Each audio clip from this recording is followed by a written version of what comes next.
Então, dando continuidade aos trabalhos para a mesa de debates sobre os desafios para a capacitação de mediadores e conciliadores em demandas de direito público, compõe o dispositivo. Como mediadores, a conselheira Daldice Santana, presidente da Comissão de Acesso à Justiça e Cidadania do Conselho Nacional de Justiça, coordenador da Central de Conciliação de São Paulo e membro do Comitê Gestor de Conciliação, Dr. Bruno Takahashi. A professora da Escola de Direito de São Paulo, da Fundação Getúlio Vargas Direito, doutora Maria Cecília de Araújo Asperti. E como debatedores, professor associado do Departamento de Direito Processual de São Paulo, desembargador Carlos Alberto de Sales, o juiz federal Erivaldo Ribeiro, advogado da União, Nilma de Castro Abi, e a professora e coordenadora técnica do Núcleo de Mediação da Fundação Getúlio Vargas, doutora Juliana Loz. Tem a palavra a conselheira Daldice Santana. Bom, vocês estão cansadas já de mim, eu também estou. Não, mas a segunda parte não vale. Então, mas eu peço escusas aí, mas esse aqui era o começo era esse do evento, né? E que se estendeu bastante, porque a ideia era debater justamente algo que é diferente, porque a Justiça Federal, ela é esquecida pelo CNJ. Você vê que eu reclamo, faz-se uma pesquisa sobre qualidade da conciliação e esquece da Justiça Federal. Então, assim, a gente tá toda hora brigando por nos reconhecermos como transformadores. A gente transformou. Hoje eu vi a AGU falando, olha, princípio da indisponibilidade. Não era assim, não. Não era bem assim, tá? Então, assim, foi muito suado no início e nós não tínhamos leis. O que tínhamos? O que faltou naquela pesquisa? Eu não sei, eu não fui educado para ser humano, né? Para trabalhar com atendimento de pessoas, né? E realmente, às vezes tem isso, né? A gente esquece do artigo 1º da Constituição, que é fundamento da República, que é cidadania. Cidadania, eu tenho lá fora e quero ter lá fora. Quando eu estou no judiciário, eu presto o serviço. Quando eu estou nas estradas, no pedágio, no aeroporto, eu sou cidadão. Então, como é que a gente quer que o serviço seja prestado? Se a gente fizer essa reflexão, a gente vai saber como atender o ser humano, né? Então, na realidade, eu tenho pessoas aqui na mesa que me são extremamente caras, que eu falei que eu fui irmã dele na outra geração. Eu pergunto se o pai dele não pulou fora né, que é o Erivaldo, que essa figura aqui foi determinante para a mediação e a conciliação no serviço público, tá? Então, assim, mas por quê? Porque ele foi sensível. A gente tem que ter sensibilidade. Eu acho que a palavra do momento é sensibilização, sensibilidade, porque instrumentos legislativos nós temos. Se eu tenho instrumento legislativo e não tenho a sensibilidade, eu não vou buscar. Se eu tenho a sensibilidade, mesmo sem lei, sem nada, agora hoje a gente tem tudo e está faltando um ingrediente, que é sensibilidade. Então não adianta a gente ficar, tá, tudo bem, a proposta é justamente essa, debater, porque o conhecimento, os senhores hoje dão uma gulgada, conhece e tal, tem gente que faz palestra com o Google, é isso aí. Então não falta fontes para a gente pesquisar, a gente tem que ser gente só, tá? É só isso. Então, eu tenho aqui também fonte de inspiração, eu tenho outras pessoas mais modernas, mas eu tenho fonte de inspiração aqui, que é o professor Carlos, ele não sabe, mas ele também é uma fonte, através do Bruno, claro. Da Cecília também, da Daniela. Mas minha fonte imediata é você. A imediata pode ser as meninas, mas a fonte então... tenho também a doutora Nilma, que eu já também sei do esforço dela aqui. Nós temos a professora Luciana Loz, que é mais moderna, mas é a menina da Oi, né? Um dos maiores acordos Não tem jeito, viu, Ju? Você já está bem identificada. E temos também aqui na mesa a professora Maria Cecília, que é aluna do professor Salles, que produziu toda essa safra de pessoas aqui, e também coautora do nosso manual, que está aí à disposição. Então, a gente tentou unir a academia com a prática, tá? Então, com isso, a gente traz aqui, e fica, Bruna, aí você conduz o resto da Nosso manual que vai ser distribuído no final, você vai avisar, né? O manual, um gente... exemplar pro pessoal. Bom, como eu já falei do manual, o Bruno está pedindo para dizer o seguinte: o manual vai ser distribuído ao final, claro, que senão os senhores vão embora.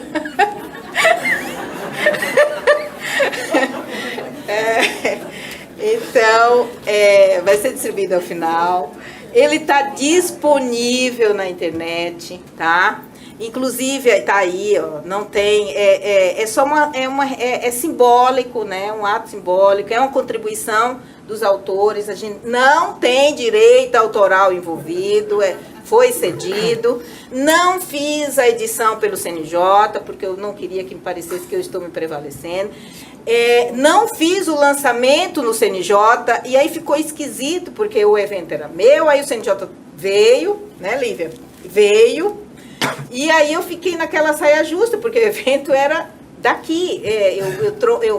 A edição foi pelo CJF, a divulgação seria pelo tribunal, para não pessoalizar, ser separado da minha condição de conselheira, mas uma contribuição como magistrada na Justiça Federal, que lidou aqui com nossos colegas, a Aline, a Cris e o doutor Ferreira Neves, né, Ferreira Alves, Ferreira Neves, para não confundir, porque Ferreira Neves, Ferreira Alves é daqui. Então, como Eurico está aqui, todo mundo contribuiu para isso. Então, na realidade, todo mundo se sinta um pouco contemplado na fala desse manual.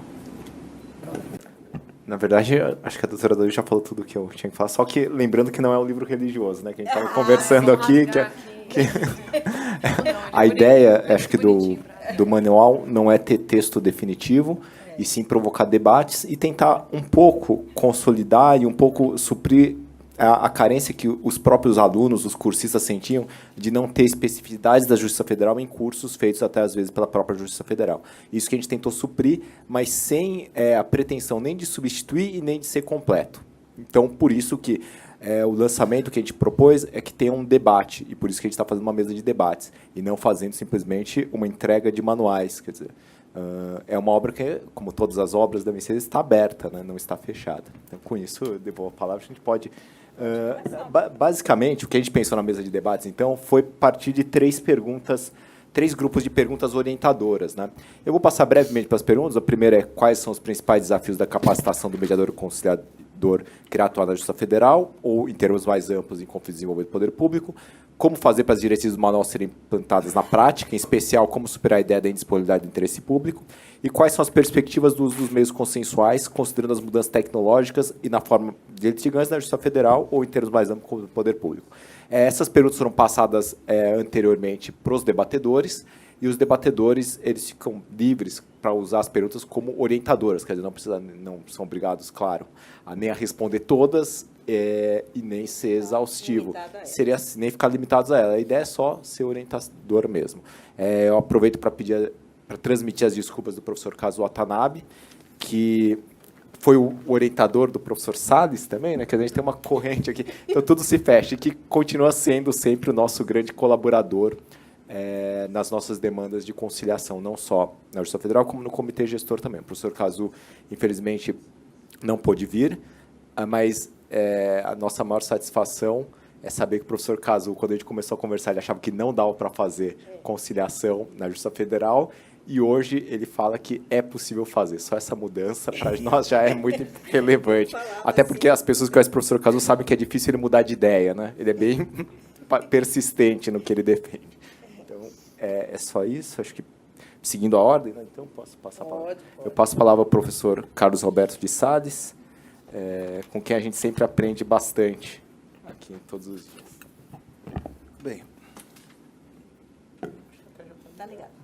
Bem, primeiramente, muito boa tarde a todos. Eu gostaria de saudar aqui meus companheiros de mesa, muitos, para não gastar meu tempo, gostaria de fazer uma pessoa da conselheira Daldice, que vem aí alimentando esse tema com muita maestria, muita dedicação, tem feito que realmente as soluções consensuais ganhem realidade mesmo na nossa justiça. Gostaria também de agradecer o gentil convite da doutora Daldice, do Bruno, para participar desse evento aqui, que eu tenho certeza sempre pode ajudar aqui a aprofundar esses temas, nem sempre tão fáceis. Eu tenho acompanhado muito de perto essa questão da capacitação do mediador, do conciliador, e frequentemente isso me lembra os desafios que se impõem a esse mediador, da forma como é dada, acaba lembrando um pouco aquela ideia nietzscheana do Übermensch, desculpe o meu alemão praticamente inexistente, mas do super-homem nietzscheano, né? Super-homem moral, né? Porque se exige do mediador capacitador, você exige tudo, né? Porque, primeiro, que é uma tarefa de relacionamento humano, que já não é uma coisa fácil. Como é que você interage? Segundo, tem uma série de dilemas éticos que podem aparecer nesse transcurso. Terceiro, tem um necessário cometimento, uma série de regras, que também não são fáceis no desenvolvimento de uma conciliação, de uma mediação. Então, esse mediador, esse conciliador, muitas vezes parece que se dá a ele uma carga muito forte. Então, talvez nem sempre seja necessário tanta coisa assim. Talvez necessário mesmo que se faça aqui uma boa capacitação, que essa pessoa domine um pouco as técnicas necessárias para esse favorecimento do diálogo, para esse incentivo da comunicação entre as partes. E por que técnicas? Muitas vezes, talvez, tem pessoas que até muito naturalmente têm esse elan, né, de se comunicar, de fazer que as pessoas falem, de controlar, de se posicionar, mas só isso não basta, né? Isso talvez um elemento importante. É importante que se tenha as técnicas, porque a técnica me parece que da forma como ela se coloca, ela é uma espécie de racionalização dos possíveis condicionantes da atuação desse terceiro neutro. Quer dizer, então, quando eu falo em técnica, eu estou racionalizando uma maneira que eu acho correta, um comportamento que eu acho adequado para ele expressar no uso lá das suas atribuições de mediação e de conciliação. Então, a técnica, me parece, sobretudo, ela tem aí, nesse sentido, um caráter disciplinador. É através da técnica que eu mais ou menos disciplino. Porque nós sabemos que, eventualmente, desvios podem ocorrer. Eu tenho um grupo lá na Faculdade de Direito da USP, há muitos anos, o NEMESC. Os meus alunos fazem visitas a centros de mediação, conciliação. Hoje mesmo foi encerramento de mais uma turma lá. Eles sempre trazem alguns relatos. E o que é muito alvissareiro, que os relatos têm melhorado muito. Antes eram só de catástrofe, não, muito ruim e tal. Mas mais recentemente começaram a aparecer relatos de mediações e conciliações que os alunos avaliam como muito interessante. Mas o que se mostra de desvio, sobretudo, é ou aquele terceiro neutro, que é absoluta mosca morta, desculpe o termo, uma samambaia na sala, como costuma se dizer, que não serve para nada, ou se não, o contrário disso, quer dizer, o terceiro neutro, que é um absoluto impositor, faz que as partes engulam o acordo goela abaixo, ameaçando sempre com a demora da justiça, que também me parece que não é o papel. Então, para isso, me parece que a técnica aqui, de fato, tem um sentido disciplinador. Agora, o que é técnica da minha mediação também é um enigma, né? Eu ouso, ou pelo menos eu tenho ousado definir essa técnica, em uma possível classificação, sem prejuízo de outros desdobramentos, mas em 3 modalidades de técnica. Primeiro, modalidade de posicionamento do terceiro, e aí aquela questão sempre delicada, de saber se ele vai ser ou não um avaliador, se o conciliador pode, se o mediador pode. A mediação avaliativa nos Estados Unidos é corrente, né? Mas aqui entre nós existe alguma dúvida, se eventualmente poderá ser transformativa e outras tantas técnicas de posicionamento, como ele se posiciona em relação àquele litígio que lhe é trazido pelas partes. Uma outra classificação que me parece possível, né, das técnicas, é a técnica de estruturação ou de procedimentalização da sessão de mediação. Quer dizer, como que o mediador, ainda que seja dentro da cabeça dele, ele vai planejar aquela atuação dele. Ele vai ter uma pré-mediação, não é o caso de pré-mediação, ele vai fazer uma apresentação, vai ter uma investigação dos fatos, vai ter a formulação de opções, o brainstorm, vai ter a triagem de opções. Como que ele organiza? Essa técnica de procedimentalização me parece também bastante importante, porque serve pelo menos para indicar um caminho muito claro para o terceiro neutro que ele que ele possa seguir. Em terceiro lugar, eu acho que nós poderemos ter técnicas que a gente pode chamar de técnicas de interação comunicativa. Quer dizer, aquilo que ele vai usar para realmente dar a oportunidade das partes falarem, de controlar a comunicação das partes, de fazer que a comunicação seja clara, precisa, que não seja pautada por equívocos. Então, aí as técnicas bem conhecidas, como, por exemplo, escutativa, perguntas e perguntas, paráfrase, o cálculos, o choque de realidade, e assim outras tantas, que depende sempre do tipo de litígio que é colocado. Então, isso aí, imagina ter respondido a primeira questão. A segunda questão, quer dizer, como que eu faço valer aqui as diretrizes do manual? Acho treinamento, né? Treinamento. E aí o manual traz uma contribuição muito grande nesse sentido. Eu já dei uma rápida olhada aqui, mas vi que ele é coalhado aqui de exercícios, não só de simulações, mas de exercícios pontuais, das várias técnicas. Então, isso é importante. Eu acho que isso é assim que se faz. Com relação à indisponibilidade, eu acho que vai ficar muito claro para o agente público, eu acho que para o jurista, de maneira geral, o que eu tenho dito em relação a isso, eu escrevi na minha livre docência, já há alguns anos atrás, talvez isso não seja mais novidade, na época era bastante, escrevi sobre arbitragem em contratos administrativos. Então, vocês superar, em grande parte, a questão da indisponibilidade do interesse público, indisponibilidade dos bens públicos.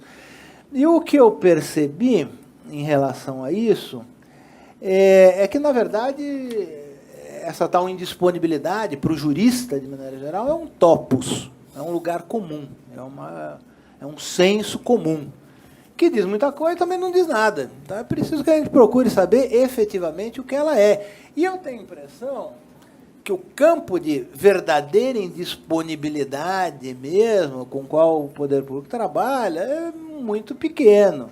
Por exemplo, a questão do meio ambiente, por exemplo, dos bens coletivos, aí eu acho que é uma área de indisponibilidade muito séria. Mas mesmo se nós formos falar o bem público, digamos que sequer nos dias de hoje é até possível. Vender o Trianon, por exemplo, aqui perto de nós, o Parque Trianon. Não pode vender Trianon. Talvez não possa pelos atributos ambientais. Mas se fosse uma praça qualquer, se passasse uma lei lá na Câmara Municipal, desafetando a área, podia vender o Trianon. Então, essa questão da indisponibilidade do bem público é muito complicada, porque nem sempre ela quer dizer mesmo indisponibilidade. O que, em geral, ela quer dizer é uma disponibilidade condicionada. Então, assim, por exemplo, a questão da arbitragem mesmo, a indisponibilidade. Bem, você vai para a arbitragem, você não está dispondo de nada, você está apenas dispondo da jurisdição estatal. Num campo que vale dizer, também não existe uma reserva de jurisdição, não existe um processo necessário. Então, a indisponibilidade parece que precisa ser bem considerada. Quer dizer, eu acho que a administração pública não só pode negociar, como muitas das vezes ela deve negociar. Eu acho que as perspectivas tecnológicas são maravilhosas, né? São maravilhosas, que permitem aqui, a partir de logaritmos, de ODRs, que permitem, ou permitiriam, pelo menos, uma transação muito mais fácil do cidadão com o poder público, a partir de ferramentas já no domínio privado tão bem conhecidas. Poderia haver até algo como até uma pré-mediação, uma mediação mesmo, por meio eletrônico, não necessariamente com aparelho, ou só com aparelho, mas com interligação através de pessoas, como nós já temos, por exemplo, em alguns sites privados aqui no Brasil mesmo. Então, as possibilidades são amplas e eu acho que é o grande caminho que nós temos a investir. Eu acho que eu já falei pelo meu tempo, acho que até já passei um pouco, então vou encerrar aqui, obviamente, ficando aberto aos debates, que certamente serão muitos. Muito obrigado. Obrigada, professor Salles. A contribuição, eu já tive a oportunidade de lê-la, e até por influência do Bruno, estou sempre atormentada com isso, porque é uma boa tarefa, é um bom avanço, mas também pode ser um bom escudo para quem não quer, né? Então, pelo menos estar visível e colocar em discussão isso é importante. Agora a doutora Juliana Loss.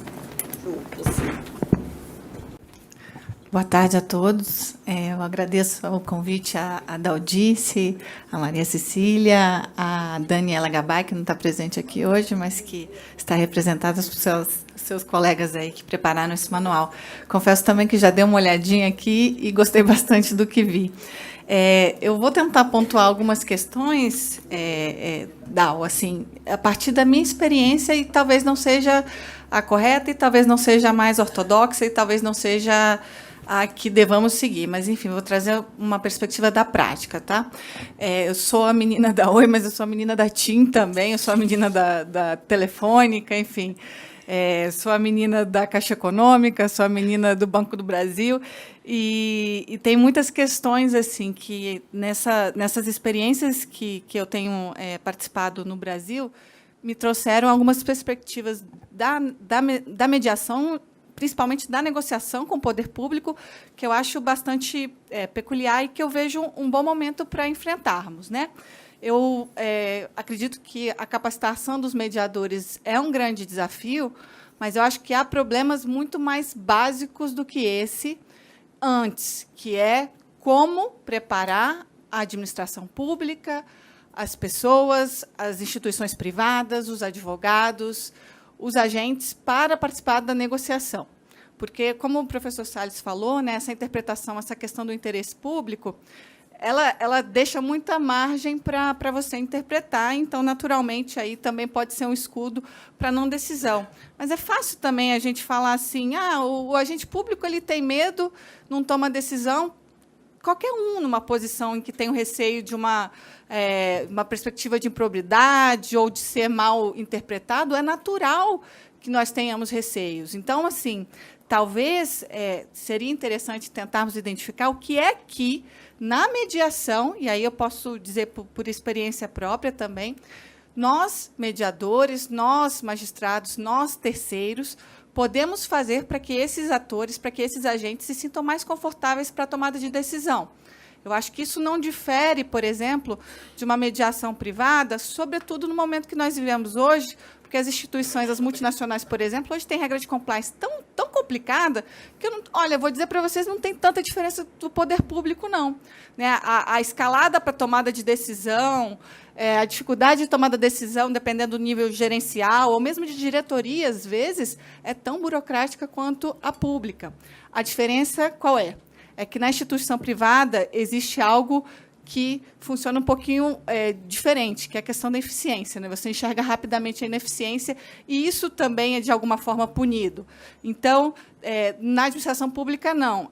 Vou trazer aqui algumas situações da prática, que eu acho que, assim, para nós refletirmos, né, o mediador em questões envolvendo a administração pública, só para ilustrar um pouquinho isso que eu estou falando para vocês. Todas essas situações aconteceram comigo, tá? Num caso, eu ouvi um agente público dizendo o seguinte: olha, para mim é muito mais... Não foi uma vez, não, hein? Para mim é muito mais fácil peticionar do que negociar. E é verdade. Agora, isso está errado. Isso está errado. Isso é algo para ser mudado. E como que a gente pode fazer isso? Uma das tentativas, eu lembro, na nossa comissão, lá nas jornadas, eu acho que teve um enunciado que não passou, mas que eu achei fantástico, que era o seguinte: o agente público ele teria que justificar não só a tomada de decisão quando ele faz o acordo, mas também quando ele não faz, porque, no fundo, é isso. Eu preciso justificar a minha decisão com base no interesse público. E é verdade. Outra situação, eu vi um agente público, eu não estou julgando esses agentes não, tá, gente? Muito ao contrário, eu acho que é muito fácil sentar e falar que eles não tomam decisão. Eu acho que é o papel do sistema de justiça como um todo, e aí, inclusive, do mediador, ajudar esse agente a tomar uma decisão segura, para que ele também não fique exposto ao tomar uma decisão. Por exemplo, trazendo outras situações em que, ajudando a identificar situações semelhantes que outros atores tenham tomado uma decisão naquela situação. É claro que a gente vai fugir aí um pouco daquela ideia de mediador totalmente neutro e facilitativo, vai. Mas é algo que, eventualmente, o mediador ou uma pessoa de fora pode ajudar. Um outro caso, a instituição pública disse o seguinte: olha, eu quero isso da outra parte, eu quero esse programa instituído. A outra parte disse: ok, vamos fazer. A instituição pública disse: mas eu não tenho pessoal para determinar como é que isso vai ser feito em pouco tempo. Ou seja, eu quero, mas eu não sei exatamente o que eu quero. Era um programa de compliance, por exemplo. E aí, olha só o que a mediação trouxe para a situação que o judiciário não conseguiria trazer. Tudo bem, então, se você quer, é completamente razoável, eu estou aqui concordando com isso, a instituição disse o seguinte: existe alguma instituição pública, privada, algum profissional que possa fazer isso de forma confiável para você, ou em parceria com vocês? Sim, consultorias internacionais, reconhecidas, nos top 5, os top não sei o quê. Esses sim poderiam ser identificados? Posso. Então, a instituição privada pagou para que essa consultoria fosse feita para quê? No fundo, era para identificar justamente o que deveria ser mudado no seu próprio sistema. Então, vejam, se dependesse só do que a gente tem na norma, esse tipo de situação a gente não vai ter. Eu pagando para ser fiscalizado, para ter identificado aqui os meus erros que eu preciso corrigir. Isso a mediação pode trazer. E isso o mediador pode ajudar a trazer.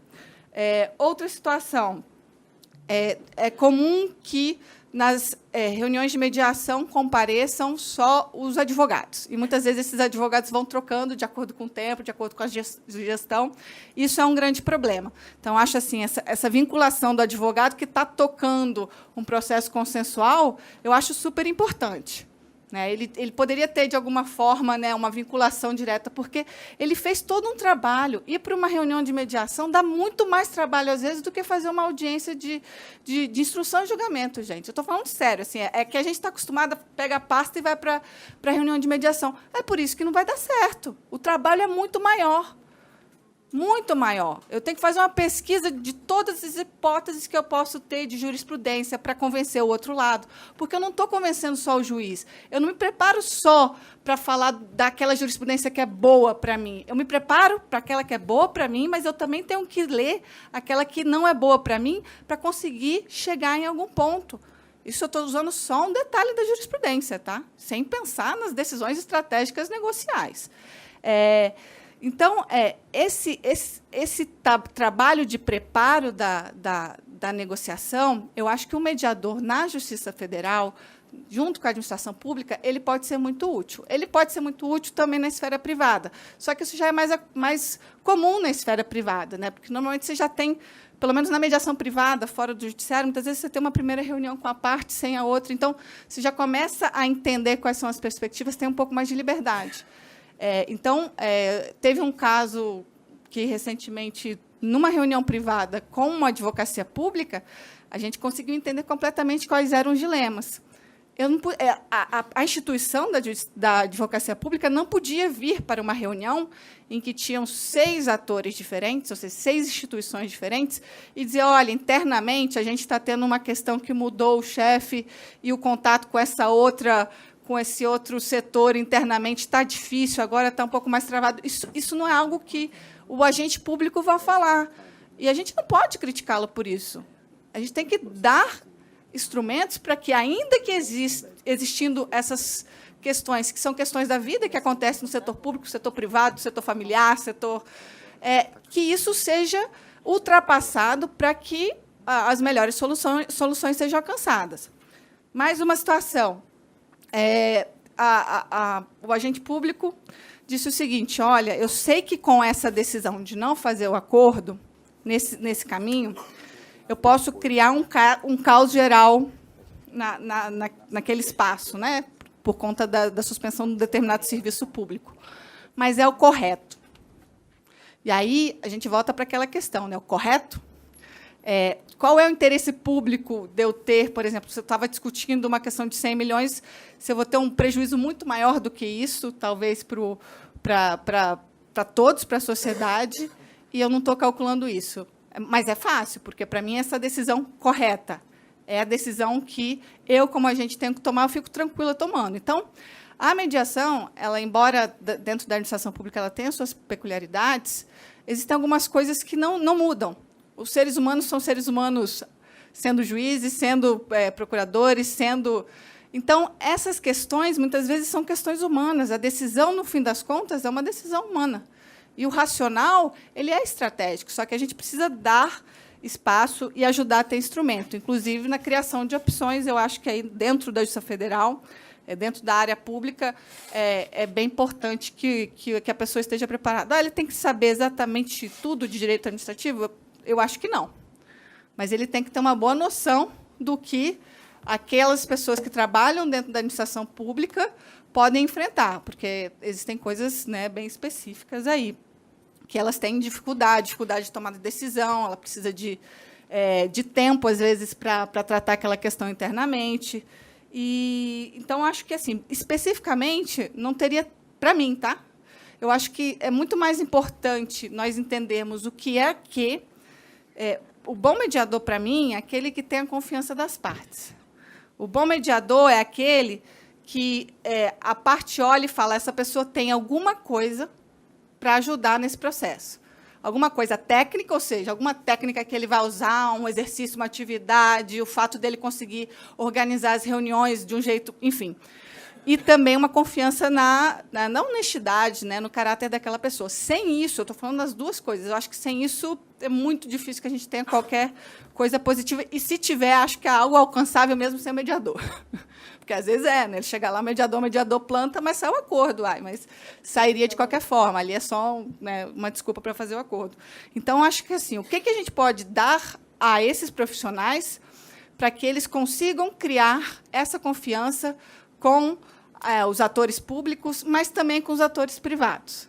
Eu acho que essa é a pergunta mais difícil. Eu não acho que isso passe por conhecimento jurídico de direito público profundo, mas eu acredito que isso passa, sim, por uma compreensão do que é, né, a vida do agente público e tentar aí, ajudar, né, a enfrentar essas questões. Não é fácil, mas existem... Só para dar mais uns exemplos aqui, os exemplos falam muito por si, né?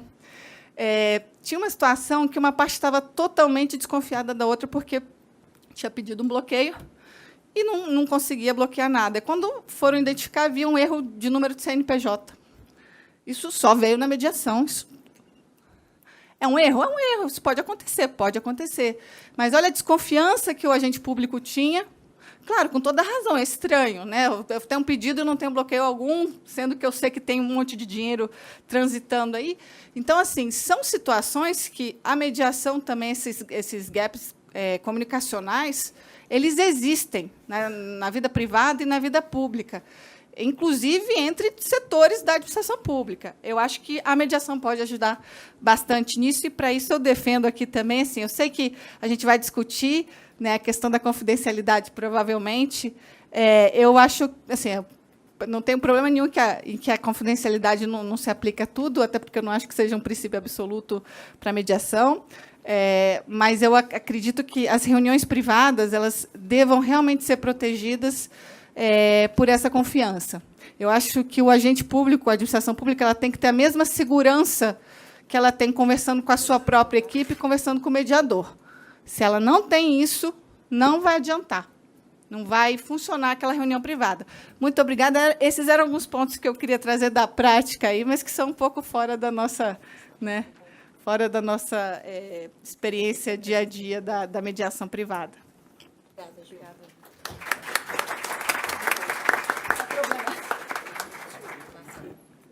Bom, eu passo então a palavra agora para a doutora Nilma de Castro Abi, advogada da União, que cuida aqui da Central de Negociação de São Paulo, por 10 minutos para a sua intervenção. Por favor, doutora Nilma. Boa tarde a todos. Eu quero, em primeiro lugar, agradecer ao Dr. Bruno Takahashi por ter me convidado para integrar essa mesa. Eu me sinto muito honrada por estar aqui ao lado de tão ilustres professores, magistrados. Quero parabenizar também a Justiça Federal de São Paulo, né, pela elaboração deste substancial, né, manual de mediação e conciliação, pelo que pude observar, e imagino que vai, sim, cumprir bastante essa função, né, de orientar, né, que é até uma das nossas perguntas aqui, as diretrizes, né, os desafios de capacitação. Eu acho que a elaboração desse manual é, com certeza, um marco importante para a Justiça Federal em São Paulo, e louvar também, né, as várias, inúmeras iniciativas do Poder Judiciário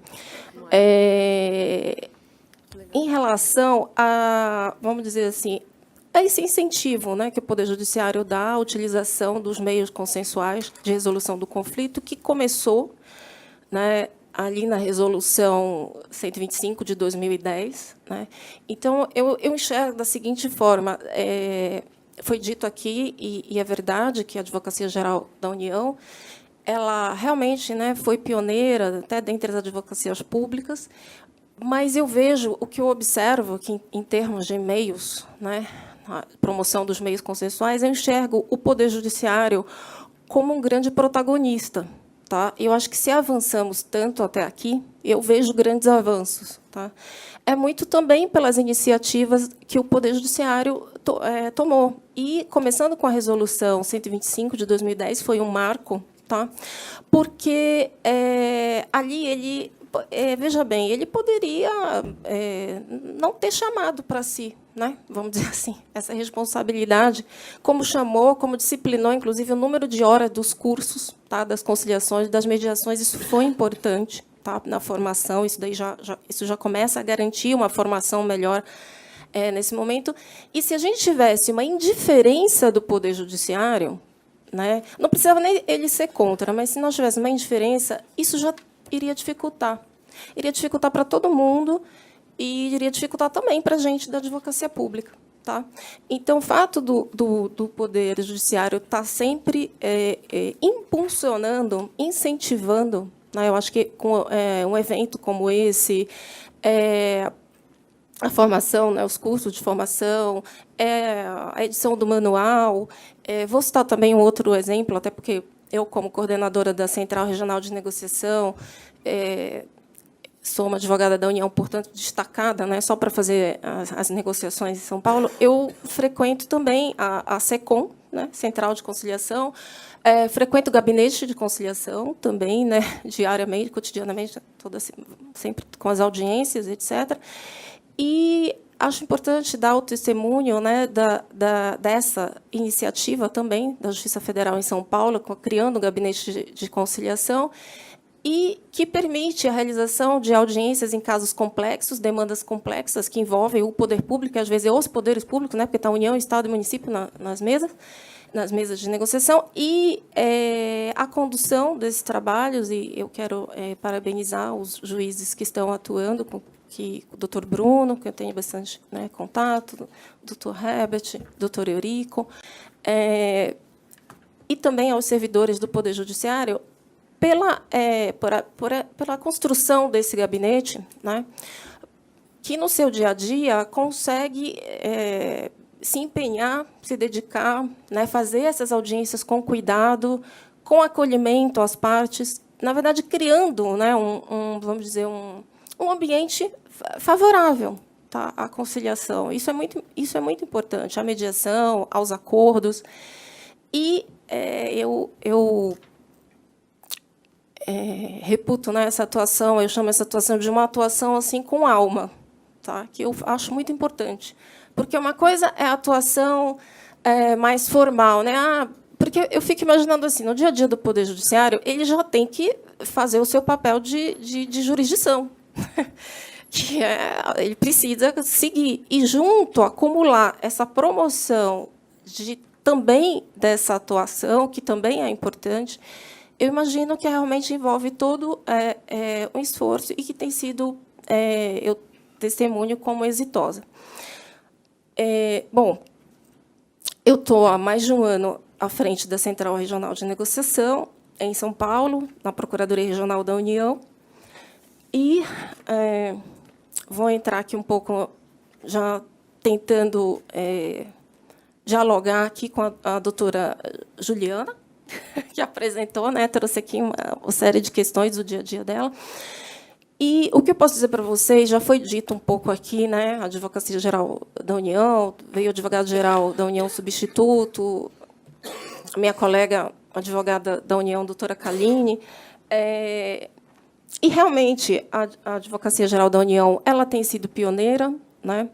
Existe algo que eu reputo fundamental, que é um comprometimento da cúpula e comprometimento das chefias, tá, com esse tema.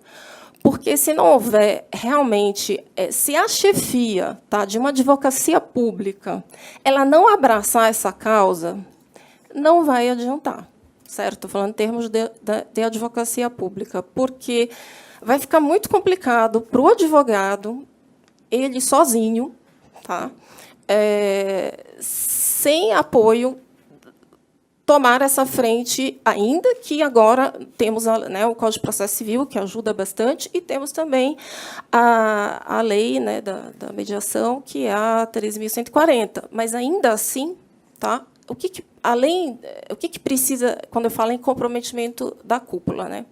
Eu falo que, no sentido de que é preciso que as advocacias públicas elas normatizem a matéria internamente de negociação. Então, vou falar aqui da negociação, mas também mediação, conciliação, que é uma coisa que a Advocacia Geral da União fez. Tá? Por quê? Porque esse é o compromisso que o advogado que está na ponta ele quer. Não, se você não editou nenhum ato, porque, vejam bem, gente, a lei, o Código de Processo Civil e a própria lei, ela é muito aberta, e ela não traz nenhum parâmetro de negociação para nenhum caso concreto. Nenhum. Ela só diz que a gente pode fazer. Ok. Mas como? Quais são os meus parâmetros de atuação? Então, é importante. Tá? Então, a gente tem no âmbito da Advocacia Geral da União, a OS 13, tá?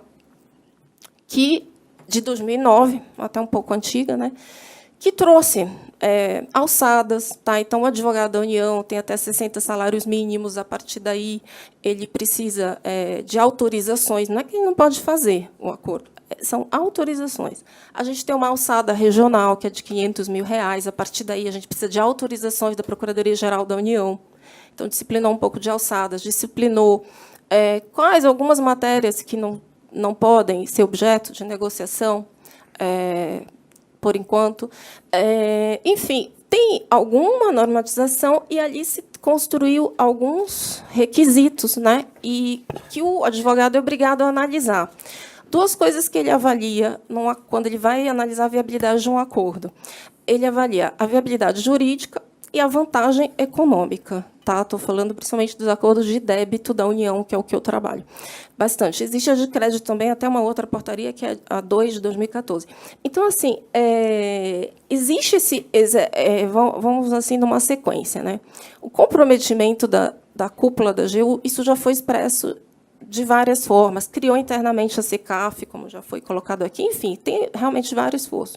Um outro passo é a normatização. Tá? E um outro passo que foi falado aqui pelo professor Salles é o treinamento. Tá? Eu estou agora um pouco nesse momento também, né, interno. Estamos passando um pouco por esse momento que a gente está chegando um pouco no treinamento. O treinamento é absolutamente fundamental. Tá? Por quê? Porque ele vai tentar propiciar, vamos dizer assim, né, a assimilação de uma nova cultura. Tá? A cultura, realmente, do advogado para o advogado público é muito complicada. Ele tem que realmente, né, virar a chavinha, porque, por um tempo, nós éramos proibidos, né, de fazer acordo. E isso gera uma marca ali na história, né? E a pessoa fica com aquele registro, mas eu era proibida e tal. Então, bom, mas eu acredito fortemente que agora, com o treinamento e uma assimilação de uma nova cultura, a cultura do diálogo, do consenso, a gente vai conseguir avançar. Bom, eu assumi a Central Regional de Negociação, portanto, estou há mais de um ano lá, no seguinte momento. Em que momento que eu assumi? Ela já existia há 6 anos, porque ela existe desde 2013. Tá?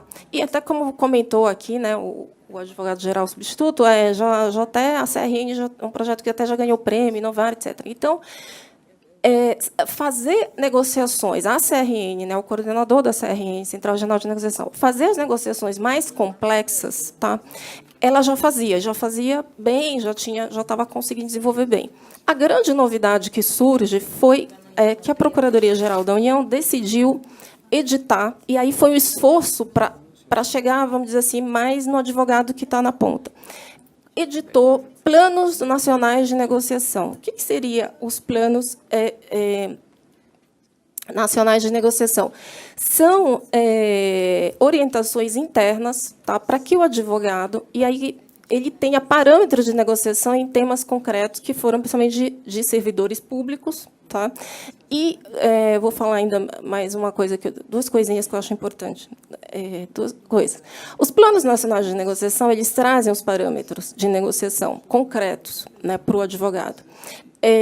Onde que se buscou, que a Advocacia Geral da União buscou os parâmetros? Na jurisprudência.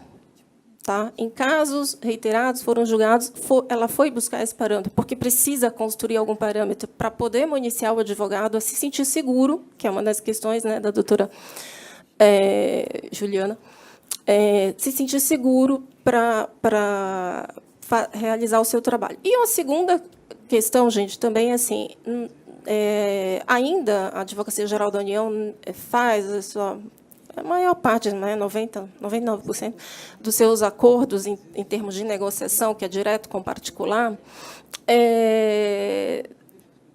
em matérias, em processos que estão, questões, né, que estão judicializadas. Né? Então, chegamos ao acordo, e esse acordo ele é homologado pelo Poder Judiciário. E isso também traz um conforto, tá, para o advogado público, voltando de novo à questão da professora Juliana, que perguntou, mas o que pode trazer, né? Bom, pelo menos em termos do advogado público, essas coisas vão trazendo algumas, né, são algumas balizas que vai trazendo um conforto para ele poder participar mais e mais efetivamente das negociações. É isso, doutor Bruno. E, assim, se for possível, depois eu falo um pouquinho, talvez, alguma coisa da indisponibilidade do interesse público, que não deu tempo. Obrigada.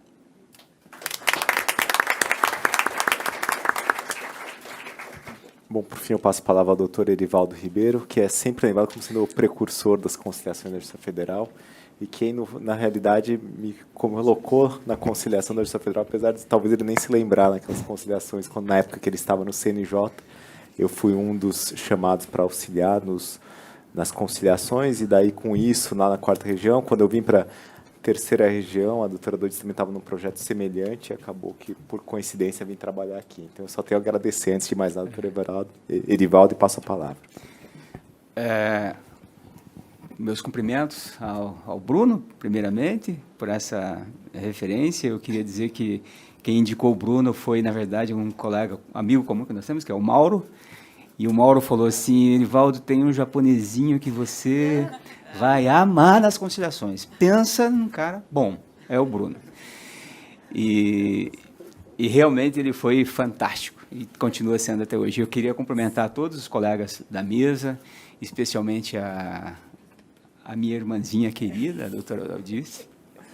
Temos que fazer assim, uma investigação aí, né, Daldice? Pai presente, seu programa de CNJ. Que ele criou, pai presente. Eu gostaria de também cumprimentar todos os colegas magistrados, todos os presentes nessa reunião, nesse bate-papo, que a doutora Daldice fez questão de dar um tom informal a esse painel, né? Um abraço especial para o meu colega da 4ª Região, o doutor Ivori, que está aqui presente também. Enfim, é com muita satisfação que eu retorno a esse ambiente do Tribunal da 3ª Região, porque aqui tive a oportunidade de trabalhar ao lado da doutora Daldice, em mesas de conciliação. Ela, com toda essa humildade, me convidou para vir ensinar a conciliação aqui na 3ª Região, e ela deu um show nas mesas de conciliação, e eu levei, assim, foi um aprendizado e tanto trabalhar com a doutora Daldice. Enfim, eu gostaria de saudar, doutora Daldice, a todos que trabalharam na construção desse manual. É um marco histórico na Justiça Federal nós termos esse material, que um pouco ele faz um resgate histórico. Eu sempre a professora Juliana acabou de me absolver aqui de algo que eu sempre me preocupo, porque na ordem natural das coisas a criança ela aprende a falar primeiro, né? E depois ela aprende as regras de concordância, de regência, né? E um pouco foi isso que aconteceu conosco na Justiça Federal. A gente começou a fazer conciliação sem se apropriar de nada, nem dos princípios e nem das técnicas de conciliação, né? E talvez o princípio que a gente tenha mais ofendido, que está aqui no manual, seja o princípio da confidencialidade. Eu fui absolvido aqui pela doutora Juliana. Isso não é um mal tão grave assim, nem é absoluto. Obrigado. Mas eu percebo que, em alguma medida, isso é importante. Nós termos esse apego aos princípios e às técnicas de conciliação. E a gente aprendeu, porque a gente aprendeu também, e a doutora Daldice tem esse mérito de propiciar que nós tenhamos feito essa conexão com a academia, com os professores. Porque a academia tem exatamente essa função, na minha opinião, de passar uma certificação para nós. É como se nós estivéssemos recebendo uma certificação. O que vocês estão fazendo está, em alguma medida, certo ou errado, e está errado naquele ponto. Isso é ótimo, porque devolve para nós o trabalho com um ganho de qualidade. Eu também gostaria de fazer um especial agradecimento a uma referência, que é uma referência histórica aqui no manual, que diz respeito ao início das conciliações na Justiça Federal. E tenho a honra de dizer que fui partícipe desse princípio, que, por acaso, as coisas começaram em Maringá. Eu vou dizer por que foi por acaso. É que nós tivemos, num período muito próximo, várias decisões do Tribunal da 4ª Região que anularam sentenças minhas, sentenças que não eram minhas, enfim, de todos os juízes. Foi uma leva de processos anulados, porque nós não tínhamos feito audiência de conciliação. Isso na vigência do Código anterior, que, evidentemente, que não tem toda essa regulação tão detalhada da conciliação. E não sei se é uma virtude ou um defeito, eu sou bem mandado. Eu faço exatamente aquilo que me mandam, eu vou ter que fazer. E aí, bom, já que eu vou ter que fazer nos meus processos, eu faço de todos. Me passem em todas as varas que tem processos anulados, que eu vou fazer essas audiências de conciliação. Em princípio, achei isso aqui vai ser pro forma, né? Vou abrir e fechar a audiência e sem acordo, né? Até porque tinha o tal do princípio da indisponibilidade do interesse público. E eu tinha ali valores envolvidos que diziam respeito à Caixa Econômica Federal, quando era financiamento da Caixa, ou valores que era do tal fundo de compensação das variações salariais, quando era de um banco privado, e que, até por essa razão, por esse interesse do fundo, que é um fundo federal, estava ali na Justiça Federal o processo, porque atraía a competência da Justiça Federal. Então, nós tínhamos ali essa questão do interesse público. E eu pensei, sabe de uma coisa? Eu vou tentar falar com esse pessoal da Caixa, né? Quem sabe se eu conversar com eles, eles não vêm na audiência, pelo menos, porque essas audiências, eles nem compareciam e não tinha nenhuma consequência.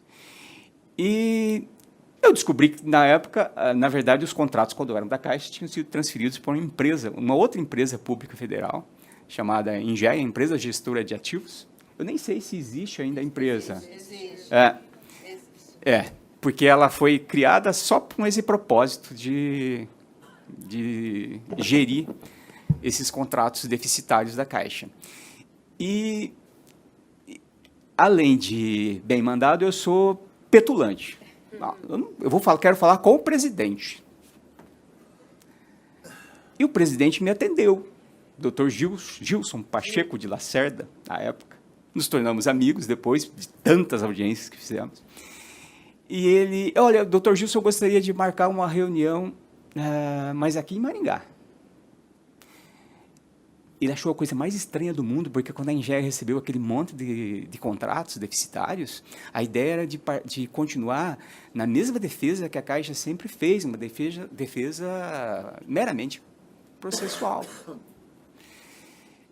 E ele mandou, não pôde vir, mandou os representantes da empresa e vieram representantes da Caixa também, e nós combinamos. Eles não tinham sequer um traquejo, assim, em termos de formulação de proposta, porque não tinha esse registro, esse precedente. Eles precisavam, na verdade, e eu vim saber isso mais adiante, que eles precisavam, na verdade, sentir a presença do mutuário, coisa que nem nós, juízes, sabíamos quem eram, e nem a Caixa sabia quem era.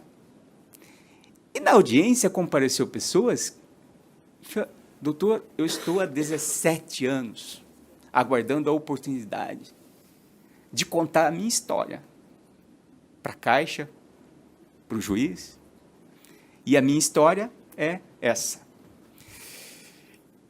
Eu, arrisco dizer que as propostas que foram depois formuladas e que foram mais adiante padronizadas, elas seguiram um pouco, elas foram um pouco o reflexo da experiência dessas audiências, dessas histórias de vida que surgiram nessas audiências. Histórias que muitas vezes me vêm à mente, e algumas ficaram mais gravadas. Eu me lembro de uma senhora que se aposentou e imediatamente entrou em depressão, talvez relacionada à aposentadoria. E o médico falou para a cuidadora dessa senhora, a senhora não preocupe ela com nada, porque ela não pode passar por emoções assim fortes. E aí ela começou a receber cobrança em casa e como não era para preocupar, ela não foi preocupada. E ela foi executada, ela teve o imóvel colocado em leilão, o imóvel foi adjudicado pela Caixa. Quando nós fizemos a audiência, o imóvel já havia sido adjudicado. e estava com o processo ajuizado porque ela, na petição inicial, ela alegava anatocismo, descumprimento da cláusula de equivalência salarial. A lide não tinha nada, o conflito não tinha nada a ver com aquilo que estava colocado na inicial. Era absolutamente diverso. E ela tinha dinheiro para pagar toda a dívida, todas as prestações em atraso. Era muito fácil, e aqui, me reportando a fala da professora Juliana, seria muito mais cômodo para todos os atores daquele processo e para o juiz também, expedir um ato de desocupação. Não é? Estava tudo certo, não havia sido nem embargada aquela execução. E a gente conseguiu fazer um acordo, quase nos antecipando ao negócio jurídico processual, né? De anulação daquela adjudicação. E daí a gente tem que fazer o serviço completo. Eu aprendi isso com a doutora Daldice, ela é muito hábil nisso. Não pode esquecer de oficiar para o cartório de registro de imóveis, porque senão, se ela aparecer lá com a sentença, aquilo já está averbado a adjudicação. Então, a gente conseguia resolver questões assim, no que isso interferiu no interesse público ali envolvido? Absolutamente nada. Até porque eu acho que, como foi dito pelo professor também que me antecedeu, muitas vezes o princípio, e a Daldice também tocou nesse ponto, ele é utilizado também até como uma forma, como justificativa, talvez, para... Não quero participar disso. Aliás, nesse início desse trabalho que nós fizemos, era muito comum nós ouvirmos o processo já está julgado, esgotou-se o ofício jurisdicional, não se faz mais audiência para conciliar. Né? E a doutora Daldice avança um pouco mais para dizer, não só se faz nessa situação, como se faz também naqueles que sequer têm processo. Né? São as pré-processuais. Porque nos mutirões que nós fazíamos, como eles eram muito divulgados pela mídia, apareciam pessoas que não tinham processo ajuizado e queriam fazer acordo. Está todo mundo fazendo. Tem proposta? Para mim, tem proposta. Do ponto de vista da nossa instituição, isso assim, representa uma certa dificuldade, porque a gente está muito acostumado, doutrinado com rotinas processuais. Os servidores estão acostumados com a sua rotina de trabalho. O responsável técnico do sistema processual está acostumado com uma determinada classe processual. Agora vem a doutora Daldice querendo implantar uma conciliação pré-processual no sistema eletrônico, não tem previsão para isso. Então, tudo isso foi... lentamente foi um avançar e uma mudança de paradigma, uma mudança que nos conectou muito mais com os destinatários da nossa decisão. Numa das rodadas de conciliação, nós resolvemos selecionar só aqueles que tinham processos julgados, com sentença transitada em julgado. Foi interessante, nós conseguimos reunir 100 sentenças transitadas em julgado. Das 100 sentenças, eu me lembro, pena que a doutora Anne não está aqui, ela é da vara do sistema financeiro e ela teve que ir embora um pouco antes. Mas ela participou dessa rodada. Das 100 sentenças, antes da audiência, nós liquidamos as sentenças. Apenas uma, por uma questão muito particular, a sentença era favorável. Apesar, todas as sentenças eram de procedência, essa é a informação importante. Todas as sentenças eram de procedência ou de parcial procedência. Todas as sentenças, exceto uma, as 99 liquidadas, elas davam um valor muito maior do que o valor do imóvel. Quem é que vai fazer um acordo por um valor maior do que o valor do bem? É impossível, a garantia é o bem. Entrega o bem, então. Né? E a gente conseguiu, ao longo dessa aproximação com os nossos parceiros, né, elaborou propostas que eram mais vantajosas, muito mais vantajosas do que a sentença. Tá? Também, num desdobramento já desse trabalho, já numa fase mais atual, o Rio Grande do Sul teve uma experiência muito interessante com as ocupações em área de ferrovias ou de rodovias, que a um só tempo tinha uma questão ambiental, tinha uma questão de domínio público e tinha uma questão de risco para as pessoas que estavam ali ocupando. A solução que talvez atendesse numa visão mais rigorosa do princípio da indisponibilidade do interesse público seria expedir imediatamente um ato de desocupação, o bem é da União, né? A ocupação está irregular. E nessas mesas de conciliação se conseguiu resolver quase que 100% dessas demandas e muitas delas sequer ajuizadas. Então, nós passamos por essa fase de aprendizado, essa visita e revisita aos princípios que norteiam as conciliações, as mediações, e chegamos a esse manual. É emocionante, doutora Daldice. É um documento, um inventário, um documento, um manual, né? E também, como o doutor Bruno coloca, está talvez em constante fase de aprimoramento, de elaboração. Eu já estou me encaminhando para o final, mas não podemos deixar de dizer também que o poder público, nas suas várias manifestações, nas suas várias instituições, né, tem sido um grande parceiro das conciliações. É preciso reconhecer, realmente é preciso reconhecer os limites que os procuradores têm. Não é possível, a ferro e fogo, sem nenhum precedente, sem nenhum normativo, sem nenhum trabalho de amadurecimento interno do órgão, que o juiz simplesmente marque a audiência de conciliação e queira, num passe de mágica, que tenhamos propostas. Não é possível isso. Falava com a doutora Juliana aqui que o processo de conciliação, para mim, o manual também me orienta agora para isso, né?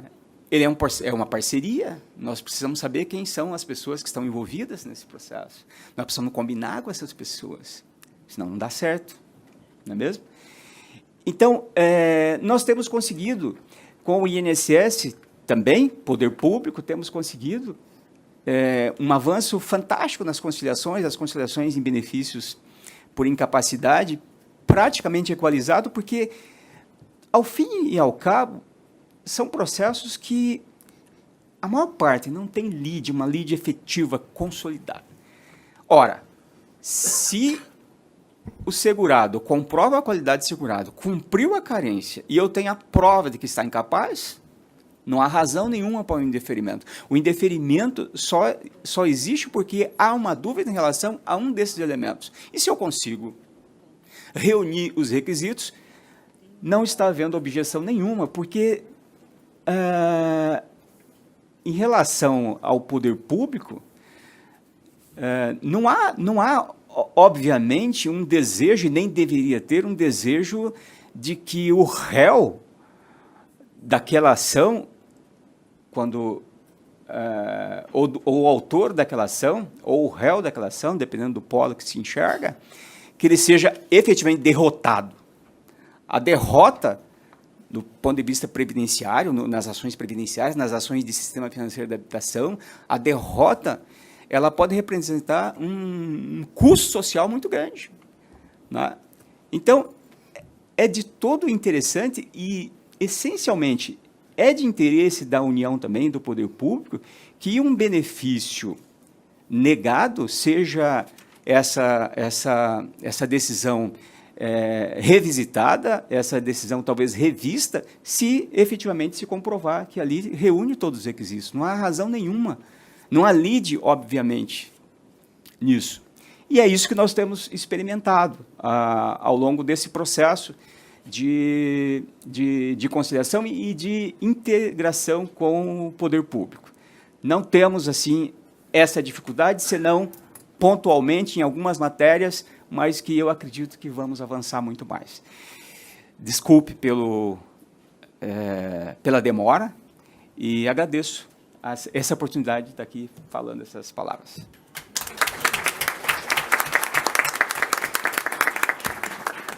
Gente, eu antes de encerrar, vamos lançar o livro mesmo, né? Então, tá aqui, é este que vocês já viram, tá?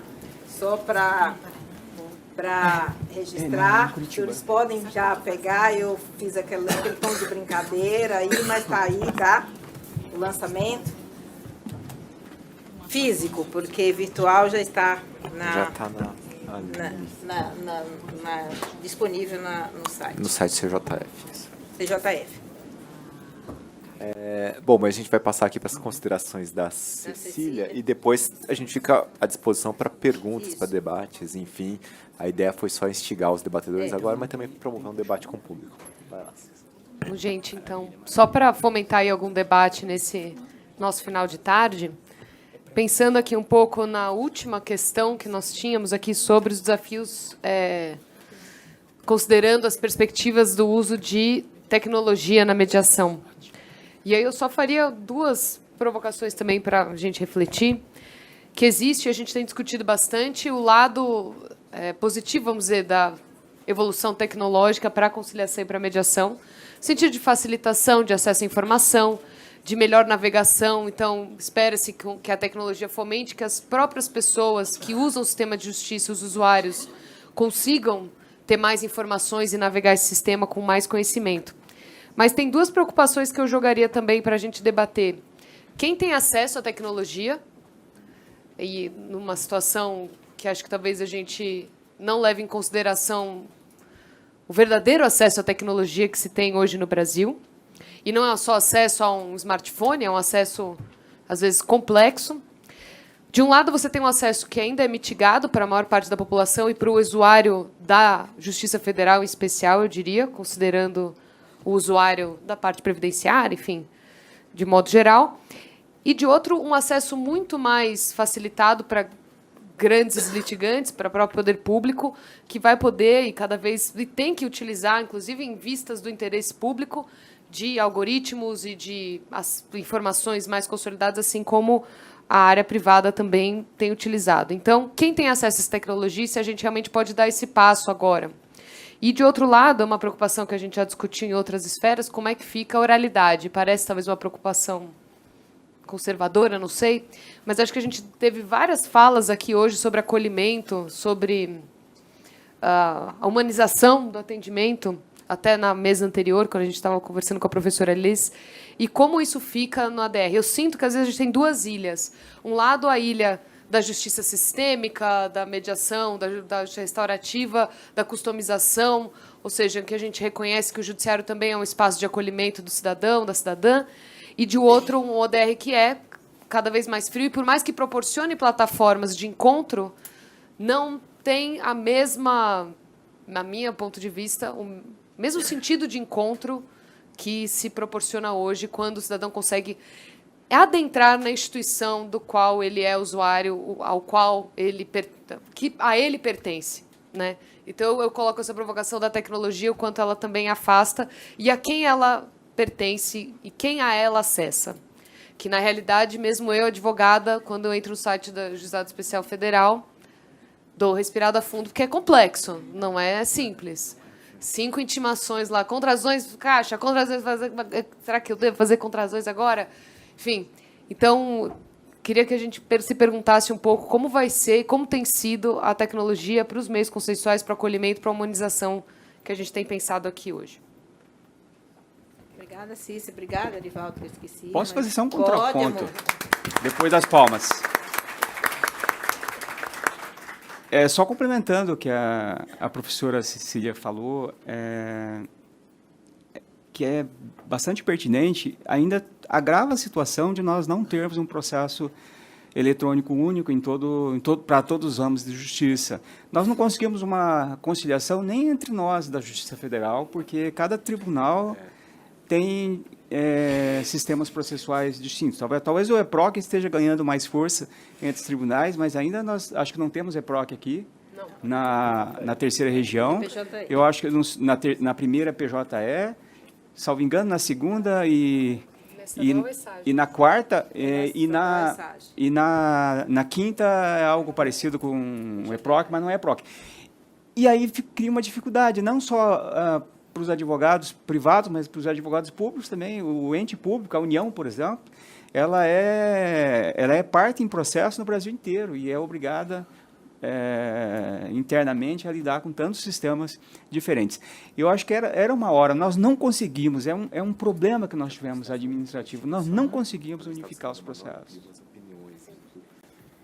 Infelizmente é isso. Gente, quem quer debater, eu sei que todo mundo já está cansado, todo mundo já recebeu o livro, agora pode ir embora.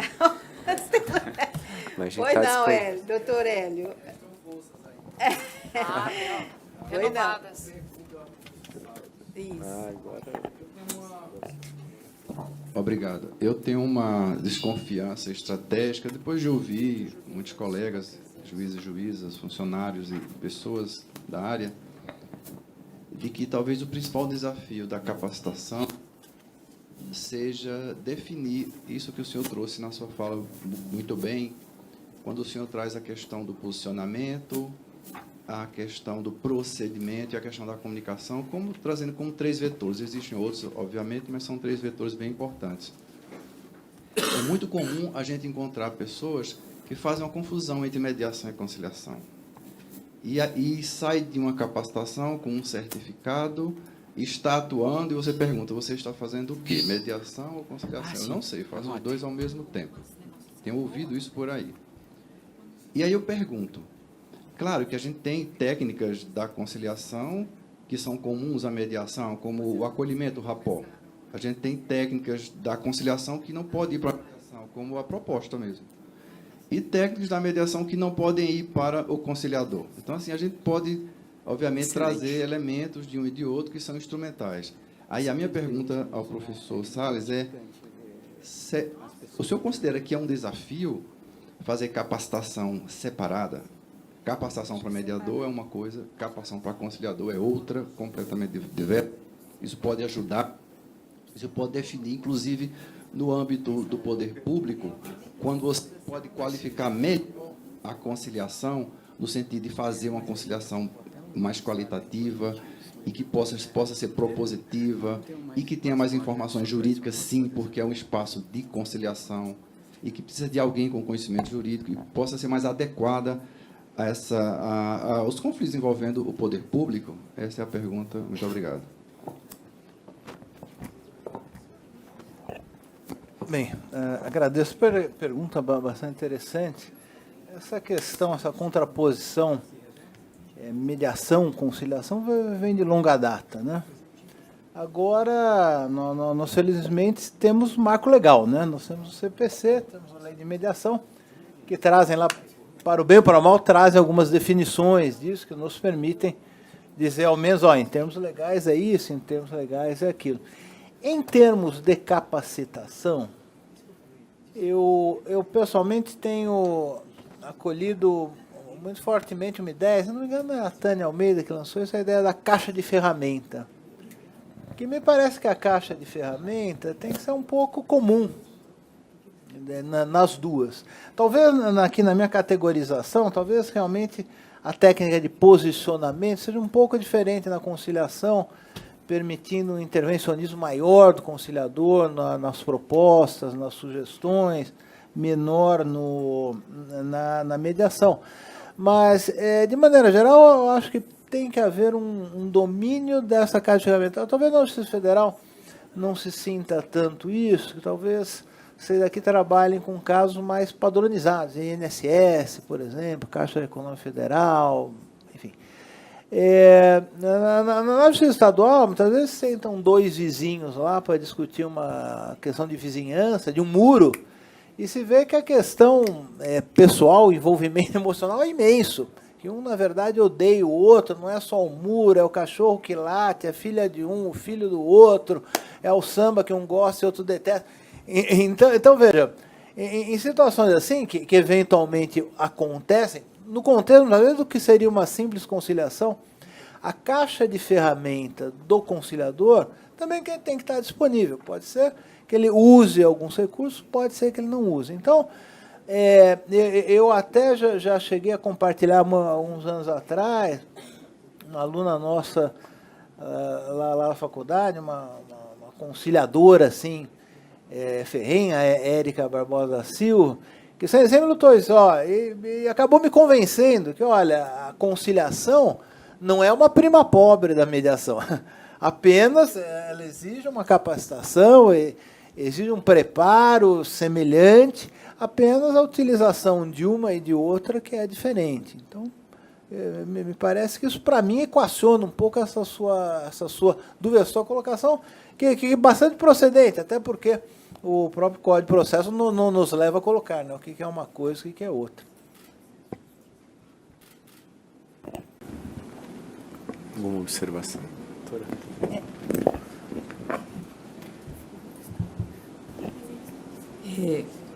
Professora Cecília, a sua provocação realmente me instigou pela temática que estamos discutindo hoje no CNJ, que é justamente os métodos online de resolução de controvérsia. E quando se coloca, eu acho que o importante nessa distinção, eu acho perfeitamente compreensível o que a senhora colocou, a questão do acolhimento, da humanização, a gente não pode perder de vista.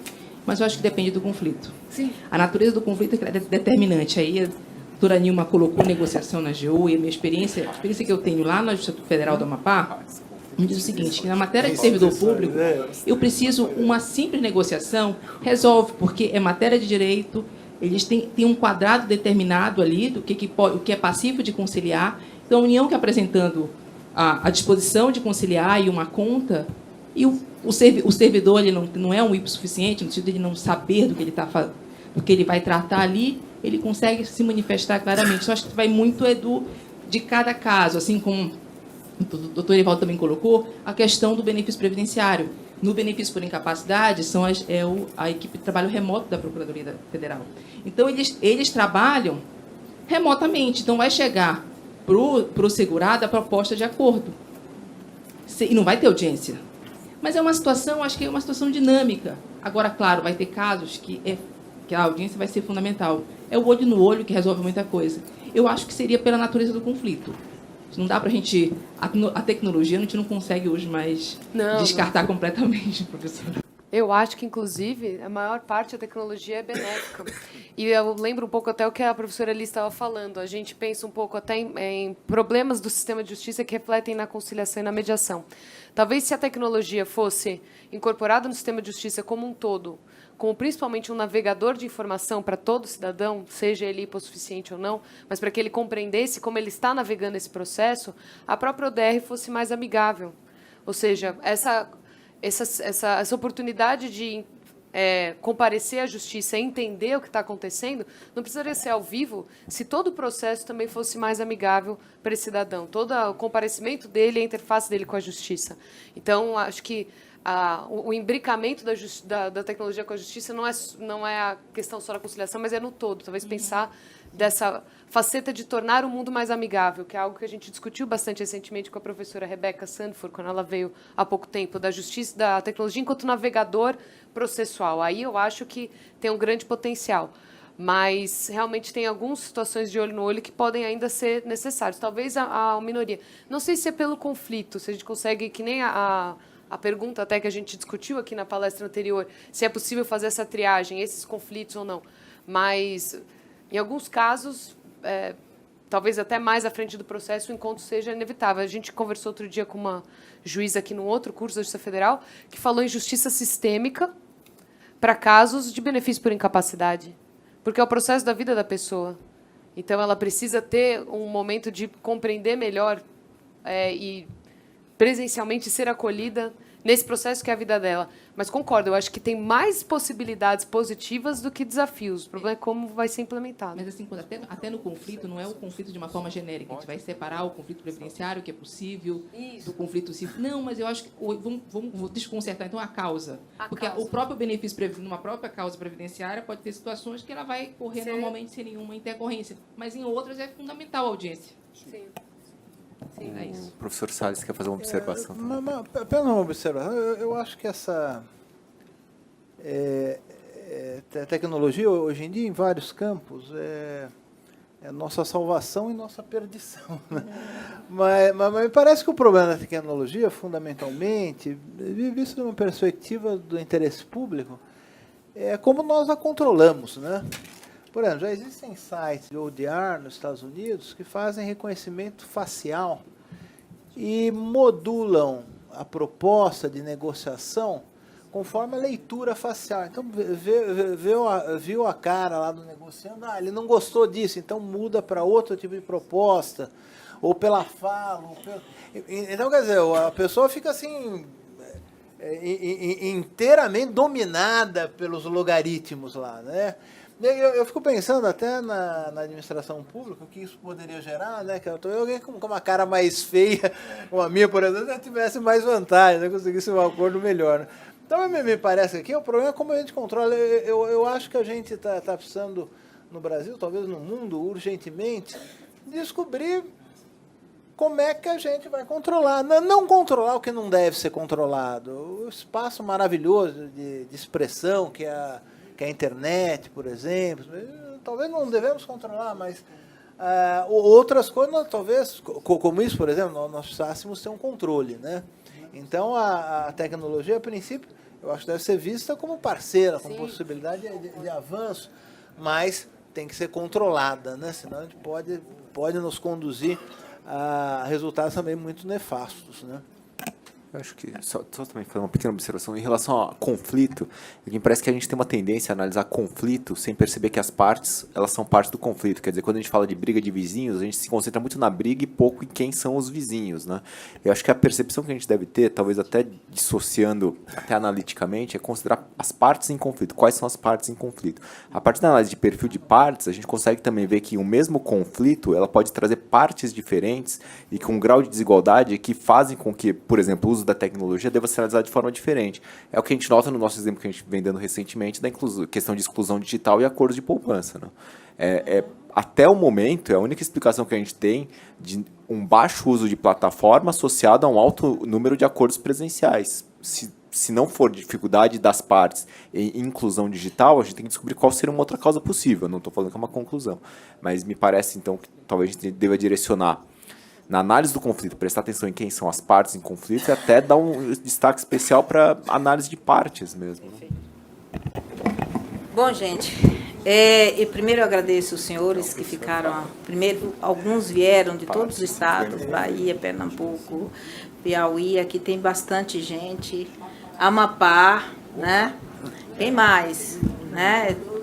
O Mato Grosso, né? Então, outros já foram, eu agradeço a todos, deixo aí o meu registro pelo interesse. E esses encontros, eles nos provocam, nós vamos refletir e vamos tomar a decisão de aperfeiçoamento. Então, a pesquisa foi boa, tem acesso, tenham sensibilidade para compreender que o olhar de fora é muito bom, porque a gente falar para nós mesmos fica uma conversa de surdo, né? Porque a gente vai falar a mesma coisa, né? Para outra pessoa que também tenha os mesmos e parece normal, e às vezes não é normal, né? A gente ter essa percepção. Eu não posso deixar de agradecer aqui a EMAG, porque nós tomamos conta aqui, viemos para cá, né? Era um ambiente pequeno, então eles tiveram que mobilizar mais pessoas, né, para esse evento. A arte foi feita aqui pelo tribunal, né? É uma mão, tá? Entrelaçada. E esse entrelaçamento é a rede que a gente pretende construir com essa conversa, uma rede, parceria em todas as esferas. em todos os setores da sociedade. Não é um trabalho interno e para nós, é um trabalho para fora, tá? E a gente precisa dessa avaliação, precisa desse feedback. Eu agradeço o cerimonial do CNJ, tá? E ficaram extremamente, eles são muito formais, tudo preocupado se aqui não ia caber e tal, e eu dando umas escorregadas e tal, fingindo que não estava preocupada, mas estava preocupada sim. Então eu agradeço vocês, Priscila, que está aí até afônica, e a Heloísa daqui, a segurança do